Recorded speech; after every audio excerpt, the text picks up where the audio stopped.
Hello everyone, 2 থেকে আড়াই মাস হয়ে গেছে আমি আমার চ্যানেলে লং ভিডিও পোস্ট করি না। শর্ট ভিডিওটা কিন্তু কন্টিনিউই পোস্ট করা হয়। লং ভিডিওটা আমি নিজের থেকেই বন্ধ রেখেছি, কারণ লং ভিডিও শ্যুট করতে এডিট করতে যে পরিমাণে কষ্ট হয় সেরকম কিন্তু ভিউজ আসে না, অতি সামান্য একটা ভিউজ আসে। তো ভাবলাম না, 2 থেকে আড়াই মাস হয়ে গেছে, এখন একটা লং ভিডিও পোস্ট করা যাক। লং ভিডিও শ্যুট করার জন্যই কিন্তু আজকে বাড়ি থেকে বেরিয়েছিলাম। আর আজকের ওয়েদারটা জাস্ট দারুণ ছিল, তোমরা নিজেরাই দেখে নাও।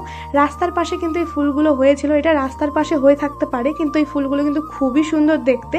আমার নর্মাল ফুলের থেকে এই ফুলটা, কাঠ ফুল, এগুলো কিন্তু খুবই ভালো লাগে। এই ফুলটা সঠিক আমি নাম জানি না, তোমরা কে কে জানো অবশ্যই কমেন্ট করে জানিও। তো দেখলাম অনেক উঁচুতে একটা ঘুড়ি উঠছে, সেটাই দেখানোর চেষ্টা করলাম, কিন্তু যেহেতু অনেক উঁচুতে উঠছে সেজন্য ক্যামেরায় ভালো করে দেখা যায়নি। তারপরে যাই হোক, আমরা আমাদের গন্তব্যস্থানে পৌঁছে গেছি। আমরা এসেছিলাম চড়ুইভাতিতে। এখানে তখন কটা বাজে, 5টা সামথিং বাজে। যখন আমরা এসে জিজ্ঞাসা করলাম এখানে কি কি পাওয়া যাবে, ওনারা বললে এখন বিরিয়ানি ছাড়া কিছুই পাওয়া যাবে না। প্রায় 6 থেকে 7 জন কর্মচারী ছিল, যেহেতু মালিক ছিল না সেই জন্য কিন্তু ওনারা আর বানিয়ে দেয়নি, বলেছে সন্ধ্যার পরে। ওইখান থেকে একটু দূরে ছিল আর একটা রেস্টুরেন্ট, আমরা কিন্তু ওখানে এসেছি। এখানেও সবের দোকানটা হয়তো খুলেছে, তেমন কিছুই রেডি করে পারিনি। যেহেতু মালিক ছিল সে বললো যে তোমরা ওয়েট করো, একটুখানি ওয়েট করো, আমরা বানিয়ে দিচ্ছি। তারপরে কিন্তু আমরা এখানে খাবার অর্ডার করে বসে পড়ে রয়েছি যে কখন খাবারটা আসবে। ফাইনালি কিন্তু আমাদের খাবার চলে এসেছে। আমরা দিয়েছিলাম চিকেন স্প্রিং রোল অর্ডার করেছিলাম, আর করেছিলাম ফিশ কাটলেট, সঙ্গে ছিল প্যান ফ্রাই মোমো। যাই হোক, এক এক করে জিনিসগুলো দিয়ে যাচ্ছে, যেহেতু সবে দোকানটা খুলেছে সেজন্য ওনাদেরও টাইম লাগবে। আমার কিন্তু এই চিকেন স্প্রিং রোলটা যা দারুণ লেগেছিল না, খুবই টেস্টি ছিল।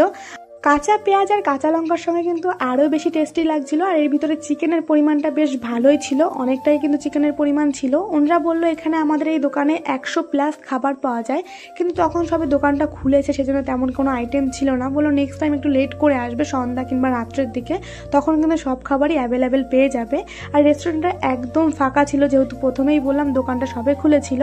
তারপরে এখানে খাচ্ছি ফিশ কাটলেট, আমি চেয়েছিলাম ফিশ ফ্রাই, কিন্তু এখানে ফিশ ফ্রাইটা তখনও তৈরি করে পারিনি, সেই জন্য বললো ফিশ কাটলেটটা একটু রেডি করা আছে, ওটা খাও, ওটা ভালো লাগবে। এটা মোটামুটি ভালোই লেগেছিল, খারাপ না, কিন্তু মাছের একটা গন্ধ পাচ্ছিলাম, ওই জন্য আমার কাছে একটু অন্যরকম লেগেছে। এখানেও সেই স্যালাডের ভিতরে স্যালাড তো না, কাঁচা পেঁয়াজ আর লঙ্কা ছিল। তারপরে কিন্তু চলে এসেছিল প্যান ফ্রাই মোমোটা, যেটা খুবই টেস্টি ছিল, মানে এত টেস্টি ছিল কি বলবো। কিন্তু অন্যান্য জায়গায় এখানে 6 পিস দেয়, ওনারা 5 পিস দিয়েছিল, দাম রেখেছিল 100 টাকা। স্যুপটা আমার কাছে ওকে ওকে লেগেছে, স্যুপটা থেকে কেমন একটা গন্ধ আসছিলো, তাছাড়া ঠিকঠাক ছিল, খুবই গরম ছিল সেই জন্য কিন্তু আমি খেতে পারিনি। আর স্যুপটা কিন্তু আমি তেমন একটা খুব পছন্দ করি না, শীতকালে হলে ঠিক আছে। যাই হোক, খাওয়া দাওয়া শেষ করে বাড়ি চললাম। ভিডিওটা ভালো লাগলে লাইক কমেন্ট শেয়ার সাবস্ক্রাইব করে দিও, টাটা।